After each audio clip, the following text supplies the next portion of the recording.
제가 20대 때 가장 크게 영향을 받은 목사님을 뽑으라면 몇 분이 계시지만 그 중에 이제 젊은 청년들 대상으로 사역하셨던 전땡땡 목사님이 가장 크게 기억이 났습니다. 당시 이제 세 번째 날이라는 교회를 이제 담임으로 들어가셔서 그 교회가 이제 장년 중심의 그런 오래된 교회였었는데, 역사 오래된 교회였는데, 그분이 담임을 하시면서 청년 중심의 교회로 변화가 되었고, 그 당시 때 이제 90년대 말부터 한 2000년대 초까지 폭발적인 부흥을 이뤘던 교회였었습니다. 아마 대부분 제가 익명을 쓰고 있지만 아실 거라고 생각합니다. 당시에 이제 그 대학교 강당을 빌렸고 파격적인 행보를 시작했었습니다. 청년들을 진이라는 명칭으로 나누었고, 그리고 특히 이제 국내 선교라는 파격적인 개념을 주면서 통영 선교, 제주 선교 이런 식으로 센세이션을 일으키며 당시에 대학생들이 벌떼같이 모이는 교회였었습니다. 그리고 이제 그분이 또 책도 여러 권 썼지만 당시에 가장 큰 영향력을 줬던 책 중에 하나는 낙타의 그 무릎을 닮아가자 이런 책이었습니다. 정신병천 낙타 무릎이었죠. 지금은 이제 더 이상 구할 수가 없습니다. 그 책을 각 교회마다 이제 탐독했고, 저도 그 책을 참 좋아했고, 그리고 그 책을 바라보면서 교회 부흥을 꿈꿨던 적이 있었습니다. 근데 이제 그런 상황 속에 당시 제가 다녔던 교회에 그 교회에 대한 큰 감격 속에서 그 교회처럼 성장해보고 싶어 하는 목사님을 제가 만나게 되었습니다. 당시 이제 대학부에 있을 때 그 대학부 담당 목사님이 그 이제 낙타 무릎이라는 책을 우리에게 던져주고 이대로 한번 해보자 라고 얘기를 하셨죠. 그리고 정말 그대로 했습니다. 그 전땡땡 목사님께서 당시에 이제 금요 철야를 말 그대로 철야로 바꾸었습니다. 기억하실지 모르겠지만 보통 우리가 이제 심야 기도회죠. 밤에 늦게 동안 기도하는 건데 말 그대로 새벽 늦게까지, 새벽 5시까지 4, 5시간 기도하게 만들고 청년들에게 막 역동성을 주니까 우리도 그대로 따라했습니다. 그리고 이제 저 시스템을 진이라는 시스템을 갖고 있으니까 저희 대학부도 진이라는 시스템을 따라갔고 이제 국내 선교를 해야 된다는 그 목적하에 제주 선교도 했었습니다. 실제로 그 당시 때 저희 대학부가 폭발적으로 성장했었습니다. 그대로 하니까 그대로 됐어요. 정말 놀라웠습니다. 열매도 일어나고요. 청년들의 목적의식이 분명해지니까 전도도 막 시작하고, 그리고 각 셀마다 부흥이 일어나는데 너무너무 좋았습니다. 근데 이제 시간이 조금씩 지나면서 청년부가 부흥되는데 뭔가 모르는 삐걱거림이 생기기 시작했습니다. 목표가 너무 정확하고 목표로 교회가 움직이기 시작하니까 청년들이 그 목표에 소진되는 일이 생겼어요. 그리고 지금 또 기억나는 일 중에 하나가 당시에 이제 저희 담당 교육자가 청년사역의 부흥을 위하여 정적으로 교제를 금지시켜 버렸습니다. 조금 더 나가게 된 거예요. 제가 알기로 세 번째 날 교회 정땡땡 목사님은 청년들 교제까지는 얘기 안 한 것 같은데 그분이 이제 부흥이 시작되니까 너무 이제 그 부흥에 심취해서 이제 일반 선교단체들이 보통 이제 남녀 교제를 좀 금지하는 경우들이 있으니까 이제 청년대학부에 이제 교제 금지령이 내려졌습니다. 그 당시 때 리더십, 저도 리더였는데 이제 순전하게 믿고 있었고, 저같이 삐딱한 사람은 저희 안에 만나서 교제하면서 숨기고 있었고, 나머지는 다 숨은 상태나 아니면 드러나지 않은 상태로 이렇게 교회 안에 이제 연애 금지령에 충성하면서 오로지 교회 부흥을 위하여 몸을 바쳤습니다. 근데 이제 사고가 언제 터졌느냐? 그 목사님이 교회 청년과 교제를 하고 있었던 거예요. 우리 그 말을 해놓고 자기는 지금도 저는 그 분노가 식혀지지 않습니다. 자기는 우리 교회 누나하고 연애 시작하고 결국 결혼했어요. 그리고 교회를 떠났습니다. 우리가 그때 느낀 좌절감과 그 아픔은 상처가 얼마나 컸든지 나중에 금요 철야 때 모여서 우리가 무슨 기도했냐? 저 목사를 쫓아내기 위해서 기도를 시작했어요. 정말 그랬습니다. 지금 생각해보면 너무 소름이 돋는데 잘못된 방향과 오로지 성장 위주의 교회 방식이 결국 헌집 하나 났던 목사의 모습 속에서 그 목사를 향한 분노가 되었고, 나중에 목사 쫓겨나기 위해서 청년들이 모여서 철야를 하는 이런 일이 생긴 거죠. 목사가 부흥을 위해서 열어놨던 시스템이 결국 목사를 잡아먹는 시스템이 되어버렸습니다. 그리고 제가 느낀 거예요. 이 전땡땡 목사의 시스템이 문제가 있는 게 아닌가. 물론 전땡땡 목사님의 시스템에 문제가 있는 건 아닐 겁니다. 실제로 그 당시 때 그 교회의 시스템을 답습하여서 부흥한 교회들이 참 많았습니다. 근데 어느 날 교계 뉴스에 전땡땡 목사님의 상처들이, 문제들이 드러나기 시작했습니다. 성도착증이 있었던 거죠. 그리고 많은 청년들에게 성적인 문제를 일으켰고 결국 세상 법정까지 서고 결국 문제가 일으켜나므로 교회가 그 목사님을 결국 내보낼 수밖에 없는 일이 생겼고 그 교회는 반토막이 나듯이 청년들 안에 큰 아픔을 주게 되었습니다. 그리고 돌이켜봤어요. 그 목사님께서 했던 방향에 성장은 분명히 있었고 저도 그 성장을 경험했었습니다. 그러나 정말 문제가 있었지 않았는가. 그리고 이제 어느 정도 이제 겉불이 벗겨진 다음에 보고 나니까 그 목사님은 처음부터 문제가 있었습니다. 언제나 성장하지 못한 사람은 패배한 사람이라는 인식으로 설교를 했었어요. 그러나 성장하고 있으니까 사람들이 몰랐습니다. 그리고 이제 작은 교회나 힘든 교회를 향해서는 패배한 교회, 기도하지 않는 교회, 말씀이 제대로 선포되지 않는 교회라고 정말로 강당내서 아니면 수련회에서 노골적으로 얘기했었습니다. 많은 목사님들이 불만을 가지고 컴플레인 하면은 그 목사님은 전혀 신경을 쓰지 않았어요. 왜? 본인은 성공한 목사였으니까. 안타까웠어요.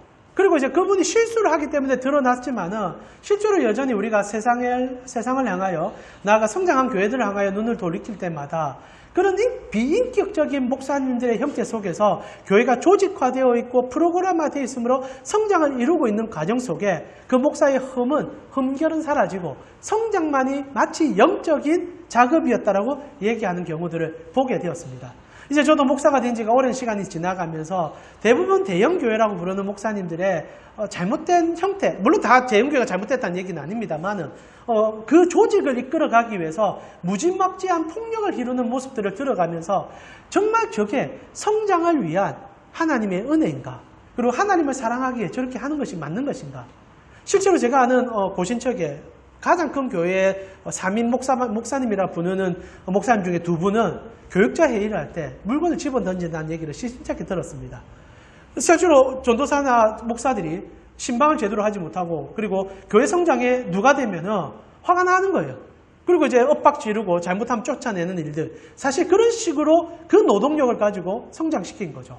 제가 생각할 때 그렇게 하면 성장 안 하는 게 이상할 것 같습니다. 여러분 우리가 생각하는 기업들이 그런 방식으로 얼마나 많은 성장 체계를 이루어왔습니까? 그러나 교회도 똑같이 해가는 모습 속에서 성장했기 때문에 영적인 사람이다, 영적인 교회다 말하는 것은 잘못된 게 아닌가라는 생각을 해보게 된다는 거죠. 극단적으로 정말 그런 식으로 성장만이 목적이 되어 성장한 교회가 성공한 교회라면 우리는 신천지를 어떻게 표현해야 될지를 모르게 됩니다.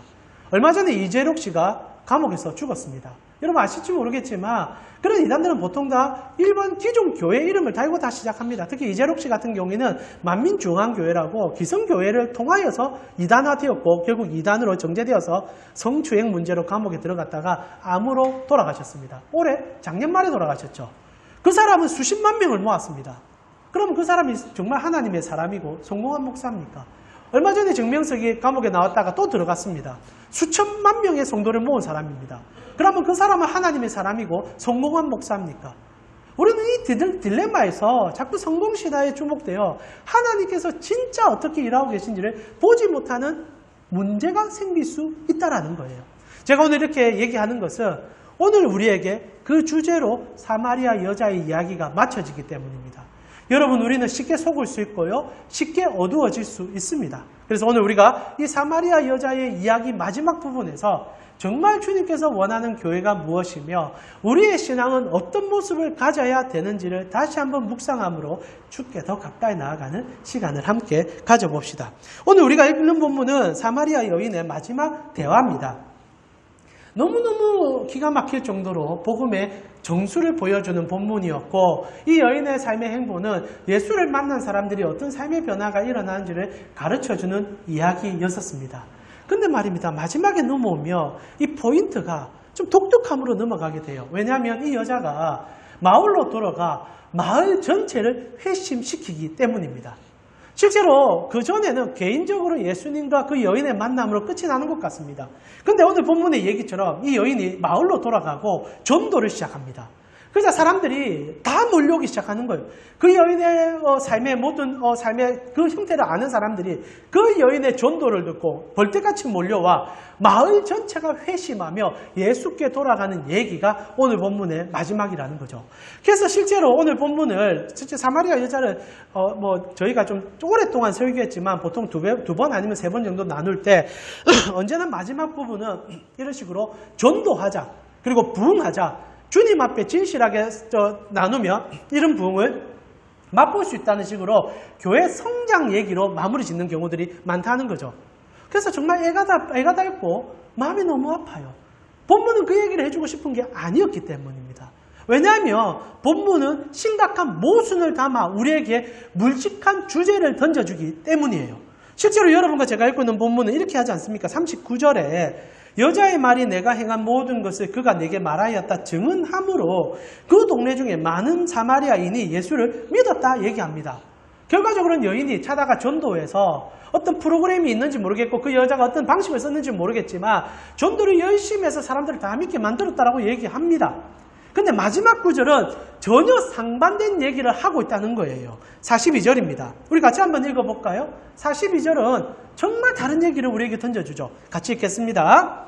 그 여자에게 말하되 이제 우리가 믿는 것은 내 말로 인함이 아니니 이는 우리가 친히 듣고 그가 참으로 세상의 구주신 줄을 알미라 하였더라.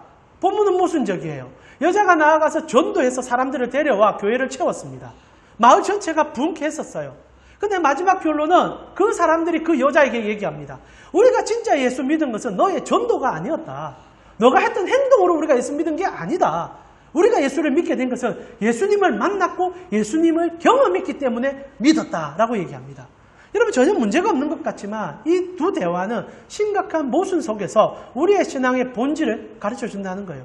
결과적으로 얘기하면 이런 얘기입니다. 여인의 전도는 교회가 성장하도록 도울는지는 모르겠지만 예수 믿도록은 해줄 수 없었다는 얘기죠. 다른 말로 표현하면 교회가 커질 수는 있지만 그 커진 교회 속에 예수 믿는 사람은 아무도 없을 수 있다는 반어적인 얘기라는 거죠. 나아가 숫자는 작을 줄 모르겠지만 정말 주님을 사랑하는 사람으로 형성된 교회도 존재할 수 있다는 얘기입니다. 즉 전도와 예수 믿는 것과 교회의 부흥과 교회의 영적 상태는 일치하지 않는다는 얘기를 던져준다는 거예요. 왜 요한은 이렇게 아름다운 전조를 통하여 성장의 얘기 속에 이렇게 우리로 고민하게 하는 그리고 어떻게 보면 여인의 노력을 폄하시키는 얘기로 결론 짓는가? 여기에 하나님을 따르는 백성들의 영적 삶의 여정이 들어있기 때문입니다. 저는요, 우리가 종종 착각하는 것 중에 하나가 다양한 방법과 프로그램을 통하여 사람들을 예수 믿게 만들 수 있다는 생각에 있다고 생각합니다. 실제로 보통 성장하는 교회들은 대부분 다 프로그램을 갖고 있습니다. 근데 이것도 좀 생각해보면 그 교회가 프로그램으로 시작하지는 않았을 겁니다. 물론 프로그램으로 시작하여 성공한 케이스들이 있습니다. 그런 케이스들은 보통 그 목사가 그런 프로그램을 잡는데 탁월한 은사가 있는 사람들이 있어요. 그러면 그 은사 있는 사람들이 교회를 유지하며 교회만 성장할 수 있느냐라고 질문하며 그럴 수도 있다고 생각합니다. 여러분 최근에 이제 길이를 걷는 김대중이라는 영화가 개봉을 했습니다. 저는 아직 그 영화를 보진 않았지만 소개 영상을 좀 들었는데 제가 깜짝 놀란 게 하나가 무엇이냐면 김대중 씨는 무엇을 해도 성공할 사람이었다라는 얘기였어요. 그분이 20대 젊은 날 대학을 졸업하고 배 한 척을 구입을 했답니다. 그리고 항운회사를 처음 차리게 되었는데 그 돈으로 재벌같이 돈을 벌었다는 얘기가 처음으로 시작돼요. 몰랐습니다. 만약 그분이 정치를 안 했다면 우리나라에서 현대그룹 정도 되는 입지적인 인물이 되었을 거라는 게 사람들의 평가죠. 그러나 우리는 대부분 정치인 김대중을 이해하지 경제인 김대중은 잘 모릅니다. 그리고 본인이 그것을 드러내지 않았기 때문이죠. 난 사람이었고 조직을 잘 세웠고 사람들을 활용하는 사람이 맞았어요. 그런 사람이 사실상 대통령이 되는 것은 맞는 거겠죠. 그렇다면 교회도 그런 사람이 운영해야만 그런 사람이 이끌어가야만 성장하게 되는 걸까요? 실제로 프로그램으로 성장하는 교회들은 목사의 탁월한 리더십에 의존하며 그 목사의 방침에 따라서 교회가 일사불란하게 움직이는 경우들이 많습니다. 저는 그것이 잘못됐다고 얘기하고 싶지는 않아요. 그러나 문제가 무엇이냐? 그렇게 프로그램을 만들고 그리고 그 프로그램을 제시하기 시작하며 많은 그런 능력이 없는 사람들이 그것만 답습하면 성장할 수 있다는 착각에 빠지는 데 있다 생각합니다. 실제로 그런 사람 중에 한 사람이 저였습니다. 여러분 저도 많은 프로그램을 기웃기웃 그렸어요. 정말 멀리는 전도폭발부터 시작해서 가장 최근에는 풍성한 삶의 성장이라는 그 프로그램을 제가 도입해서 우리 지금 성도님들 가운데도 일부는 그 공부를 했었습니다. 그리고 마무리까지 했었어요. 실제로 그런데 제가 느끼기에는 그 프로그램은 그 교회에 맞는 거지 우리에게 맞는 건 아니다라는 거예요.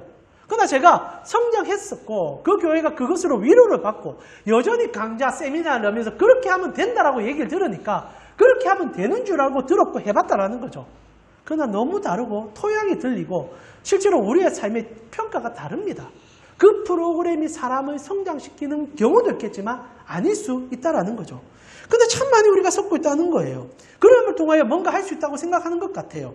그러나 정말 그런 방법들이 우리에게 예수 그리스도를 믿게 해주는 방법이 되느냐라고 질문하며 그럴 수도 있고 아닐 수도 있다는 답을 우리는 내리게 된다는 겁니다. 저는 부정하지 않겠어요. 열정과 동력은 있고 프로그램으로 성장할 수 있는 교회가 있다라고 생각합니다. 나아가 우리 교회도 좋은 프로그램, 우리에게 맞는 프로그램만 정착이 되면 여러분이 역동성을 얻어서 그 프로그램에 녹아들어가 교회의 힘을 발휘할 수 있다고 생각합니다. 그러나 정말 그 프로그램으로 우리가 우리의 삶을 갈아 넣어 교회를 더 크게 만들고 정말 우리가 예수를 더 사랑하는 것처럼 느껴갈지는 모르겠지만 진실되게 우리 자신에게 물어보고 우리가 정말 예수의 사람으로 구원받았냐고 질문한다면 또다시 퀘스천 마크가 찍어질 가능성이 높지 않을까라는 질문을 하게 되는 거예요. 그것을 저는 너무 다양하게 최근에 경험하고 있습니다. 얼마 전에 전화 한 통을 받았습니다. 우리와 함께 개척했던 분이고 지금 교회를 떠난 분인데 뜬금없이 정말 5년 만에 전화가 왔습니다. 6년 만에 전화가 왔습니다. 놀랬어요. 이분이 평소에 전화할 분도 아니고 나갈 때 저에게 거의 저주에 가까운 얘기를 하고 나가신 분이라 전화할 이유가 없는데 전화를 받으면서 참 오랜만에 여러 가지 얘기를 나누었습니다. 근데 대화를 하다가 다시 생각나는 것들이 몇 가지가 있었어요. 그분이 사실 교회를 나갔던 이유 중에 하나는 그분이 지독한 성장에 대한 목마름이 있었기 때문이고 거기에 대해서 교회에 대한 여러 가지 얘기를 하다가 조금 문제가 좀 생겼기 때문입니다. 생각나는 것이 무엇이냐면 최근에 아파트를 요즘 짓는 과정 속에 붕괴되고 무너지면서 여러 얘기가 들리지 않습니까? 그러면서 이제 건축 자재가 지금 제대로 안 들어갔다는 얘기를 많이 듣고 있는데 그때 사실 제가 그 집사에게 그 얘기를 들은 적이 있었습니다. 이렇게 되었어요. 어떤 얘기를 들었냐면 당시 우리 교회가 이제 이곳으로 옮기기 전에 이제 우리 문현동에 있을 때 그때는 그래도 교인 수가 조금 되어지면서 앞으로 이제 성장에 대한 꿈을 꿀 때였었지 않습니까? 그러니까 그분께서 좀 기분이 좋았던 거예요. 교회가 막 성장하니까 본인도 이제 그 교회의 성장에 대한 갈망이 있으니까 저에게 갑자기 건축에 대한 얘기를 했습니다. 이제 시작한 지 얼마 되도 안 한 교회인데 건축을 막 얘기하면서 목사님 우리 건축할 수 있다고 건축하자고 얘기 시작한 거예요. 그래서 제가 집사님 우리는 아직 건물도 전세로 임대도 못했는데 우리가 지금 이제 사글채처럼 살고 있는데 무슨 건축입니까? 그분이 이런 얘기를 하는 거예요. 목사님 걱정할 필요 없다. 돈 10원도 필요 없다. 내가 기자재 다 가져올 수 있다.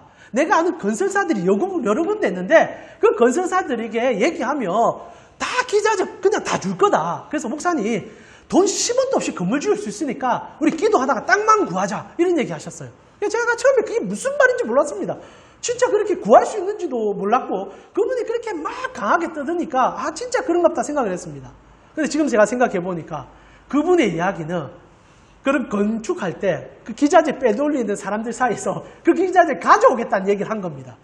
알고 보니까 그게 맞아요. 진짜 그런 분으로 그렇게 해서 그렇게 돈을 좀 벌고 있었더라고요. 그래서 너무너무 지금 생각해보니까 충격적인 얘기를 많이 했죠. 사실 그분이 저희 교회를 떠날 때 저에게 그런 얘기 했습니다. 강 목사, 사람 좋으니까 내가 찾아와가지고 당신과 같이 개척했고 내가 당신 보니까 교회 성장 크게 할 것 같아서 도와주려고 했고 내가 도와주면 우리 교회 정말 수십 배, 100배 크게 되는데 이제 네 보니까 교회 성장은 물 건너 간 것 같아. 이제 나 이 교회 안 올 거다 하고 떠나셨습니다. 다른 이유가 있었지만 저에게 하신 얘기는 그 얘기였었어요. 그래서 제가 정말 좀 아픔이 있었습니다. 상처가 있었어요. 근데 지금 돌이켜보면 그분이 주장하는 성장 방법이 정말 교회를 크게 성장시킬 수 있을지 모르겠고 건물을 지을 수 있을지 모르겠지만 저희는 예수 믿는 교회는 아니었을 것 같다는 생각이 듭니다. 정말 그랬어요. 그분이 전화 온 이유가 무엇이었냐? 그분이 신천지로 들어갔더라고요. 깜짝 놀랐습니다. 저에게 5, 6년 만에 그렇게 기분 나쁘게 나가셨던 분이 이 전화한 이유는 같이 신천지 가자는 얘기가 아니었나 싶습니다. 좀 맛본 것 같아요. 그래서 제가 좀 강하게 얘기하니까 더 이상 연락이 오지 않습니다. 충격적이었죠. 돌이켜 생각해보면 정말 그분은 예수 믿었었을까? 저는 알 수는 없지만 예수 믿었다면 저렇게 될 수 있을까? 근데 우리의 신앙이 그렇게 갈 때가 너무 많다라는 거죠. 성장의 뜻은 우리로 신앙을 본질성으로 이끌어가며 흐릿함을 줄 가능성이 매우 높다라는 겁니다.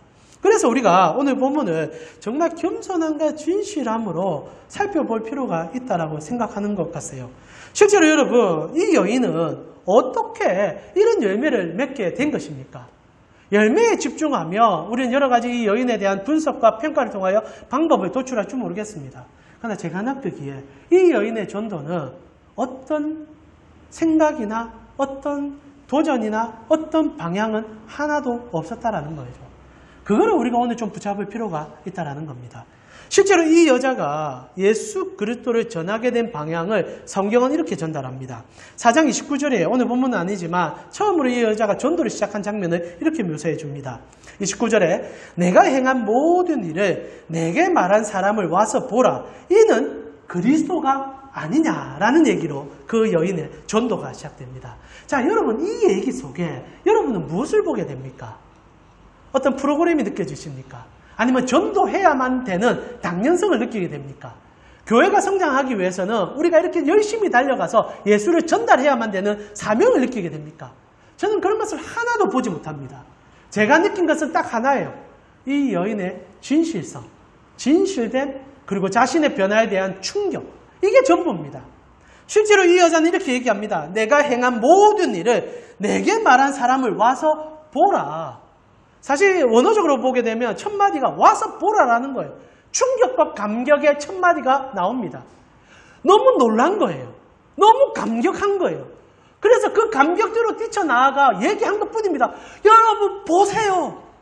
내가 이때까지 살아온 삶을 전부 깨뚫고 있는 그분을 만났습니다.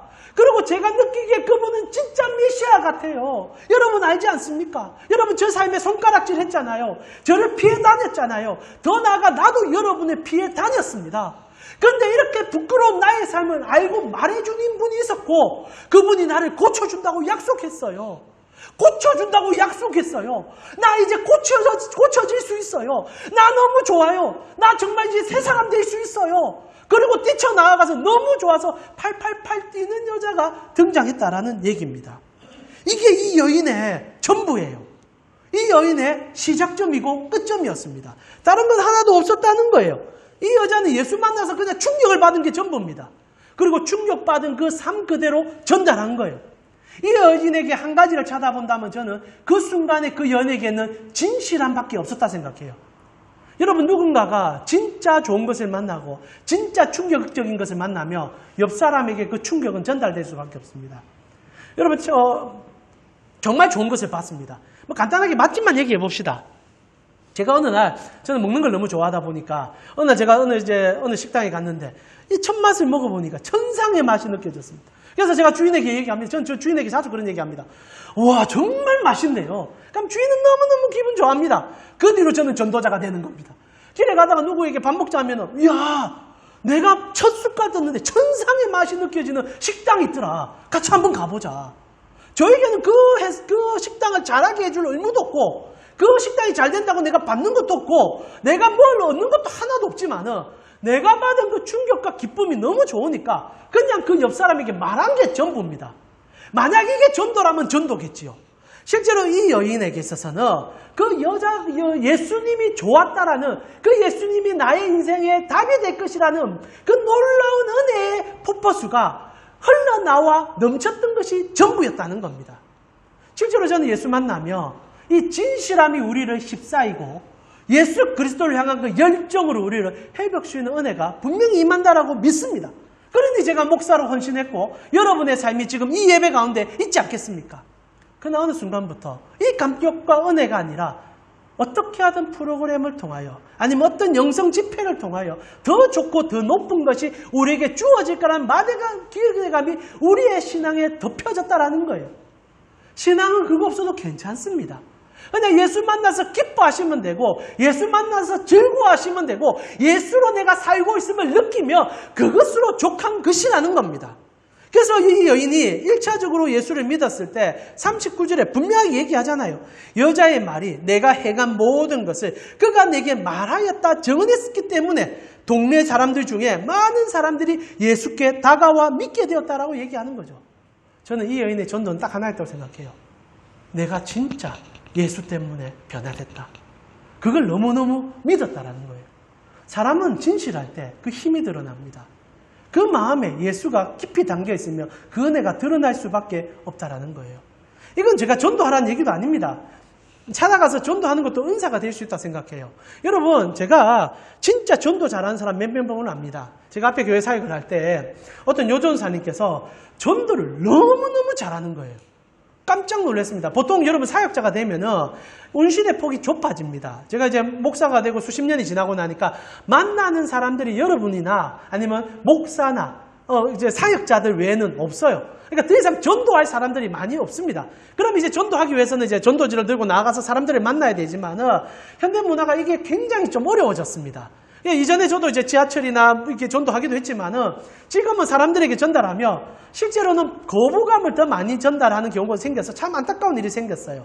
그런데 그거와 상관없이 정말 끊임없이 매해 열매를 맺는 전도사님을 제가 잘 알았습니다. 그래서 제가 찾아갔어요. 너무너무 신기하잖아요. 그분에게 그 방법을 배우고 싶었고, 저도 사실 전도를 많이 해서 성장하고 싶은 목사의 소망이기 때문에 노하우를 배우기 위해서 찾아갔습니다. 그리고 배웠어요. 그 노하우가 뭔지 아십니까? 제가 가르쳐 드릴까요? 영업을 잘하면 됩니다. 영업을 잘하면 돼요. 알고 보니까 그분이요, 저 예수 믿고 전도사 되기 전에 영업 왕이었어요. 그러니까 다단계에 헌신해가지고 다이아몬드까지 올라갔던 여인입니다. 대단한 여자예요. 근데 정말 은혜 받아서 그런 여자들은요, 그런 분들은 예수 믿어도 달라요. 저 그건 압니다. 그러니까 은사인 거죠. 그런 사람들이 있어요. 그러니까 그때 영업의 탁월함이 예수 믿고 나니까 그 영업의 탁월함이 전도의 탁월함이 된 거예요. 그러니까 안면 몰수하고 무조건 쳐들어갑니다. 저는 그래 못해요. 저는 그렇게 잘 못합니다. 사람도 잘 만나서 이게 설교는 제가 이래 할 줄 모르겠지만 가서 이렇게 남에게 잘 부탁도 잘 못하는 사람입니다. 저는 영업하라면 정말 망할 사람입니다. 그러니까 힘든 거예요. 그렇게 생각은 하지만 잘 안 되는 거예요. 제가 느꼈습니다. 전도도 은사는 있어요. 그러나 그게 예수 믿는 결과는 아니에요. 그게 전부가 아니에요. 그렇게 해서 교회 성장시킬 이유도 없어요. 그렇게 해서 제가 생각할 때 그런 사람 우리 교회에 3명만 있으면 우리 교회 대번에 100명 넘을 수 있습니다. 왜냐하면 그 여중생 같은 경우에 한 해에 적어도 수십 명씩 교회 데리고 옵니다. 정착 문제는 다음 문제지만 데리고 옵니다. 어떻게 하든 데리고 옵니다. 그러다 보면 남는 사람 있고 떨어지는 사람 있죠. 그러면 목사님 입장에서는, 담임 목사님 입장에서는 그 여인은 진주 같은 여자고 모든 사역자의 모범입니다. 저도 그렇게 생각합니다. 그러나 진짜 우리가 그 여인이, 아니 그 전사님이 예수 잘 믿는 분이 맞습니다만은 정말 예수 믿기 때문에 오로지 성장과 부흥의 결과가 될 수 있는가라고 질문하며 그는 거짓말입니다.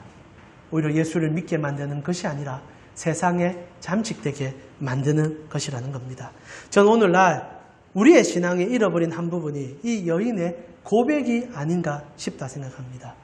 사람들이 교회와 예수를 믿게 되는 과정들은 예수님을 정말 만났기 때문이지 사람들의 스킬과 여러 가지 화려한 조명과 많은 인파는 절대 아니다라는 거예요. 여러분, 예수 믿으면 삶이 변화되게 되어 있습니다. 그리고 그 예수께 우리의 삶을 드리게 되어 있습니다.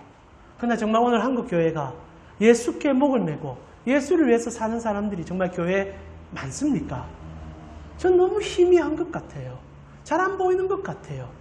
그냥 시스템과 형식에 취해서 사람들이 많으니까 교제하기 위해서 오는 것 나쁘지 않습니다. 그러나 이 여인과 같은 반응들이 나오고 있느냐? 이 여인같이 고백이 터져 나오고 있느냐? 진실된 예수가 내 삶에 있음이 고백되어지냐고 질문하며 너무 희미한 것 같아요. 실제로 제가 연예인들의 신앙 고백을 실제로 좋아하지 않습니다. 그렇게 고백하고 나서 사고를 너무 많이 치기 때문에 오히려 고백 안 했으면 좋겠다 생각할 때가 많아요. 그런데 간혹가다 진짜가 있어요. 여러분 아시잖아요. 진짜가 있어요. 그런 분들은 드러내지 않아요. 최근에 제가 진짜라고 생각했던 청년이 한 명 있습니다. 좀 이제는 이제 방송이 조금 뜸하신 것 같은데 BY라는 래퍼가 있었지 않습니까? 여러분 혹시 보셨습니까? BY라는 래퍼가 있어요. 그 청년네 참 재밌다 생각했어요. 오늘날 사실 청년들이 신앙을 고백하는 것을 사실 순교의 삶으로 이해하고 커밍아웃이라고 얘기하지 않습니까? 동성애를 고백하듯이 나의 신앙을 고백하는 것을 그 수준으로 인지하는 세대인데 그 BY라는 친구는 나와서 가사가 말 그대로 그냥 성경을 막 읊어대요. 그리고 자기는 하나님이 너무 좋다라고 이야기하고 예수님께 자기 삶을 드렸다고 막 얘기를 시작합니다. 근데 제가 놀란 게 뭔지 압니까? 보통 대부분 다 그런 얘기를 하지 않습니까? 목사가 그런 얘기하고 성도들이 그렇게 전도하면 사람들이 비웃어요. 아이고 니나 잘 살아라. 난 맞다 생각해요. 교회가 매일 가서 예수 잘 믿으라 해놓고 실제로 나는 한 번도 예수 제대로 믿은 적이 없어요. 내 마음대로 살면서 교회 성장에 몰입해서 교회에서 인정받고 싶어서 교회에서 무슨 칭찬받고 싶어서 사람 데려다 앉힌 게 전부입니다. 근데 제가 왜 젊은 청년들이 BY에 그렇게 몰입했을까 고민해보니 이 친구는 진실한 거예요. 목적이 없어요. 그래야만 정말 사람들에게 어떤 뭐 변화를 주고 싶은 마음이 아니라 본인이 좋은 거예요. 내가 예수가 좋다는 거예요. 난 예수가 좋다고 그게 전부인 거예요. 그래서 랩을 하는데 사람들이 무슨 말을 해도 눈빛이 다른 거예요. 내가 좋아하는 예수를 내가 말하겠다는데 네가 무슨 말 하는데. 진짜 MZ세대죠. 진짜 예수 믿는 MZ세대인 거예요. 진실이 담겨 있는 거예요. 그러니까 사람들이 그 진실에 넘어간 거예요. 처음에 여자에게 사람들이 와서 예수를 믿는다고 얘기를 합니다. 예수를 믿은 건 아니에요. 왜? 39절에 믿었다는 얘기가 아니기 때문에. 그럼 뭘 본 겁니까? 이 여자가 진짜 자기의 생명을 예수께 바친 게 느껴졌다는 거예요. 이전에 세상의 눈치를 보고 세상 속에 들어가 저 밑바닥에서 허덕이는 여자였는데 세상 밖에 뛰쳐나와 나의 변화는 예수로부터 시작됐다는 것을 자기의 삶을 통하여 증거하는데 누가 가짜란 말 하겠습니까? 누가 거짓이란 말 하겠습니까? 그 여자의 눈빛을 보고는 사람들이 부정할 수가 없는 거예요. BY가 그랬던 것 같아요. 차인표가 그랬던 것 같아요. 그리고 여러 가지의 우리 아는 그 신앙의 연예인들이 진짜 그걸 보여준 것 같아요. 그 연예인들을 간증 안 합니다. 예수 믿으라 말 잘 안 해요. 그러나 그의 삶을 갈아 넣어서 하나님을 사랑하는 것을 사람들에게 진정으로 보여줘요. 그리고 삶이 얼마나 깨끗합니까? 얼마나 깨끗합니까? 뭐 연예인들 가운데 아니면 뭐 국회의원들 가운데 예수 믿는다면서 표 받으려고 예수 믿는 사람들, 인기 누리려고 예수 믿는 사람들 눈만 봐도 알아요. 삶만 봐도 알아요. 조금은 속을지 모르겠어요. 그래서 모여들지 모르겠어요. 1년, 2년만 지나면 가짜인 거 분명 드러나요. 오늘날 교회가 성장했는데 사람들이 왜 손가락질합니까? 가보니까 가짜니까. 예수 온다고 했는데 예수 팔고 있으니까. 사람들이 예수 안 믿어요. 진짜 예수를 생명같이 안 생각해요. 자기를 남보다 낫게 여기지 않아요. 그러니까 다 거짓말하고 떠나죠. 다 거짓말인 줄 알고 나가죠. 그리고 그 나간 사람들은 100% 손가락질합니다. 예수 그리스도 믿을 필요가 없다. 다 가짜만 양상한다. 오늘 이 여인에게 우리가 도전받을 것은 마을 전체를 회심시켰다가 아니에요. 진짜 예수 믿었다는 거예요. 진짜 예수를 믿었다는 거예요. 정말 예수님을 사랑했다는 거예요. 그게 삶으로 드러났고 그것이 그 여인의 힘이었고 그것이 그 마을을 변화시킨 원동력이었어요. 그런데 안타깝게도 오늘날 이 여인의 이 진실된 고백까지도 프로그램을 만들고 있는 우리의 자태를 보게 됩니다. 여러분 우리가 소그룹을 공부하게 되면 뭘 느낀 줄 아십니까? 이게 정말 무서워요. 이 여인의 진실함마저도 공동체의 성장의 방향이 되어집니다. 그래서 보통 소그룹을 하게 되면 어떻게 합니까? 삶을 깊이 나누어라. 제가 그 뜻에 빠져서 얼마나 큰 실수를 했는지 모르겠어요. 여러분 제가 교회를 개척하고 말 그대로 처음부터 셀을 만들어야 되는 강박감이 있었습니다. 그래서 우리 이제 몇몇 분을 금정도 안 됐는데 무조건 세웠어요. 그리고 이제 셀 모임을 하라고 시켰고 나눔을 하라고 얘기했고 진실된 얘기를 해야만 한다고 얘기를 했어요. 여인의 삶을 프로그램화 시킨 겁니다. 내 삶을 드러내고 내 삶을 얘기하며 사람들은 그 진실함에 감동이 될 거라고 생각했고 그게 당연한 거라고 생각했었습니다. 그러나 여러분 잘 아시죠? 한 분이 저에게 찾아와서 얘기했습니다. 목사님, 왜 자꾸 그렇게 진실된 얘기를 요구합니까? 그렇게 해서 내 약점 잡아가지고 나에게 무슨 짓 하려고 그렇게 하는 겁니까? 깜짝 놀랐어요. 저는 그런 의도를 가진 게 아니었지만 실제로 그런 의도를 가졌다라는 것을 느꼈습니다. 지금은 제가 알게 됐어요. 제가 몇 년 동안 그렇게 얘기한 분을 참 왜 그렇게 신앙생활을 했냐라고 고민했지만 내가 그런 신앙생활을 한 겁니다. 그렇게 해라고 시켰으니까. 그렇게 하라고 시켰으니까. 그건 시켜서 될 일이 아니지 않습니까? 진짜 예수 사랑하면요. 말할 수밖에 없잖아요. 모임을 하면 진짜 예수 믿는 사람들이 모였다며 그 예수로 대화가 시작될 수밖에 없는 거잖아요. 그걸 뭘로 프로그램을 만들 겁니까? 어떻게 그걸 형태로 만들 겁니까? 그러나 저는 만들었어요. 세웠어요. 그리고 하라 그랬어요. 그리고 그 결과는 잔혹할 정도로 자본주의 체계 안에 들어간 그런 답이 저에게 다가왔고 저는 아직까지도 그게 저에게 하는 얘기인 줄 몰랐어요. 오늘 사마리아 여자를 보면서 그 얘기는 저의 얘기였습니다. 저도 성장에 어느 날 목말라서 그렇게 해야만 되는 줄 알았고 그렇게 시도했었고 초반에는 그런 식으로 힘도 좀 얻었던 것 같습니다. 그러나 오늘 서로 진실합시다. 프로그램 없어도 되지 않습니까? 어떤 형식 중요하지 않습니다. 다만 한 가지는 물어봐야 됩니다. 여러분이 교회에 앉아있기 때문입니다. 정말 예수님 만났습니까?